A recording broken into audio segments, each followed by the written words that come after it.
A militarização da China sob Xi Jinping. Recuperando as regiões que jamais estiveram sob domínio chinês. Estejam prontos para a batalha.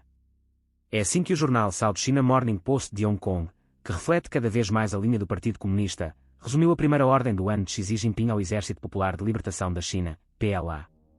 Xi, segundo suas próprias palavras que foram transmitidas para todo o país, exigiu o seguinte: preparem-se para uma ampla campanha militar a partir de um novo ponto de partida. O ousado líder da China vem ameaçando periodicamente, de uns meses para cá, seus vizinhos e os Estados Unidos. Xi não está apenas e tão somente brincando de fazer guerra, salientou Vitor Meir da Universidade da Pensilvânia, na mailing list deste mês da Fanel Red Star Rising. Ele está realmente se aventurando para começar uma guerra. Ele se encontra em um perigoso estado de espírito. Perigoso de verdade. De Washington a Nova Delhi, os estrategistas políticos se perguntam se a China começará a próxima grande conflagração da história. Pequim evidentemente quer vencer sem lutar, mesmo assim as atitudes de Xi Jinping podem levar à conflagração. Um fator particularmente inquietante em relação a isso é a questão das Forças Armadas estarem conquistando poder nos círculos políticos em Pequim. O PLA, como é conhecido o exército chinês, está a ser armando a toque de caixa e isso está acionando o alarme. Pequim sempre afirmou que os objetivos de suas Forças Armadas são apenas defensivos, mas nenhum país está ameaçando nenhum território que se encontra sob controle da China. Portanto, o aumento das Forças Armadas mais parece uma preparação para a beligerância. Grande parte do equipamento que o Exército Popular de Libertação da China está adquirindo, porta-aviões, veículos anfíbios para transporte de tropas e caças invisíveis, tem o intuito de colocar em evidência o poder e não a defesa da pátria. Os líderes chineses, não apenas Xi Jinping, acreditam que seus domínios devem ser muito maiores do que são hoje. O temor é que, agindo com base em sua própria retórica, eles acabem usando novas e admiráveis armas com a intenção primordial de invadir e ocupar territórios, se apoderar de águas e espaços aéreos internacionais.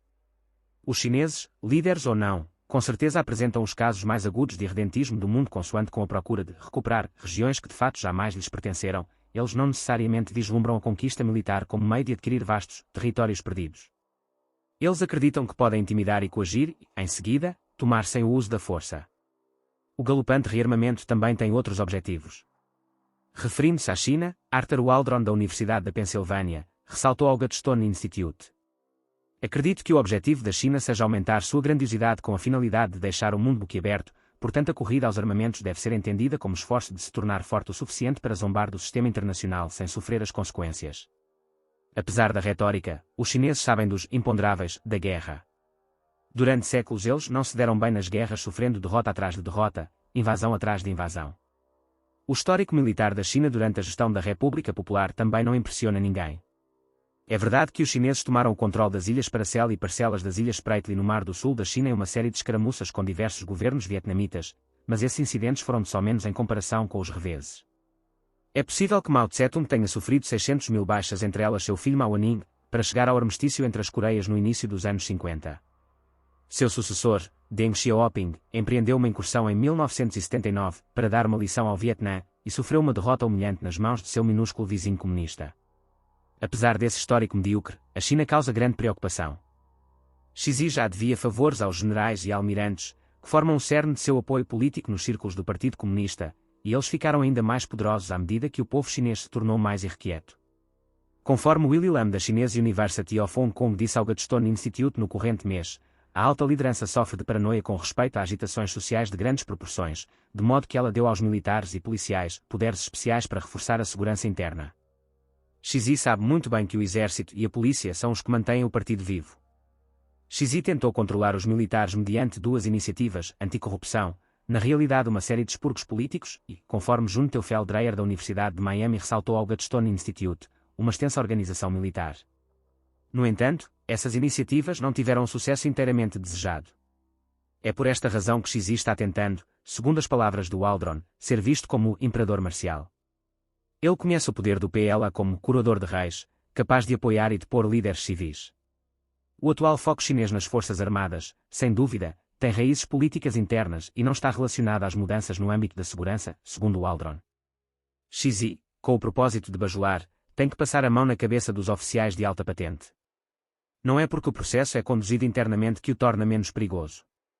Xi defendeu orçamentos militares gigantescos e permitiu que oficiais de alta patente tivessem papéis descomunais na formulação de políticas externas aventureiras.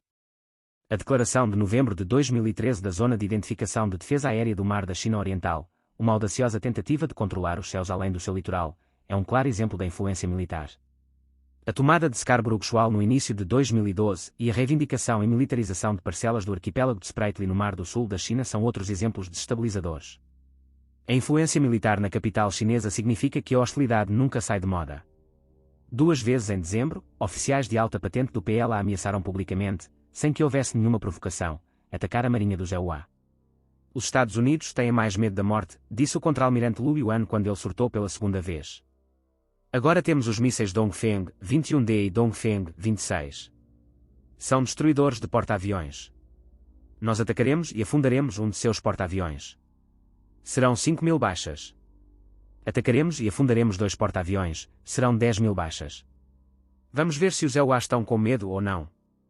Todos, não somente os EUA deveriam estar com medo, em parte devido aos paralelos do exército da China de hoje e o dos do Japão na década de 1930.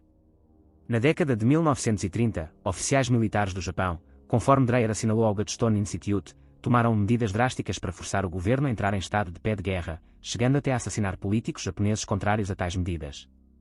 Naquela época, os militares japoneses, como os chineses de hoje, foram encorajados pelo sucesso e pelo ultranacionalismo. Naquela época, como agora, os civis controlavam, desarticuladamente, o maior exército da Ásia. Naquela época, como hoje, o maior exército da Ásia é cheio de certezas e beligerância. Além disso, na década de 1930, a mídia divulgou a ideia de que o Japão estava sendo cercado por potências hostis que queriam evitar sua ascensão. Eriota escreve no livro de Japan 1941, Countdown to Infamy, que os japoneses se convenceram em acreditar que eram vítimas de circunstâncias e não agressores. É exatamente isso que os chineses estão fazendo neste momento. Ao perguntarmos, eles queriam a guerra, a resposta é sim, e se perguntarmos, eles queriam evitar a guerra, a resposta também é sim, observa Maruyama Masao, importante cientista político do pós-guerra, conforme relatado por Ota. Apesar de quererem a guerra, eles tentaram evitá-la, mesmo querendo evitá-la, eles deliberadamente escolheram o caminho que os levou a ela. Lamentavelmente, esse trágico comportamento paradigmático é evidente hoje em uma Pequim onde os chineses, usando dragonas com estrelas em seus ombros, parecem querer repetir um dos piores erros do século passado.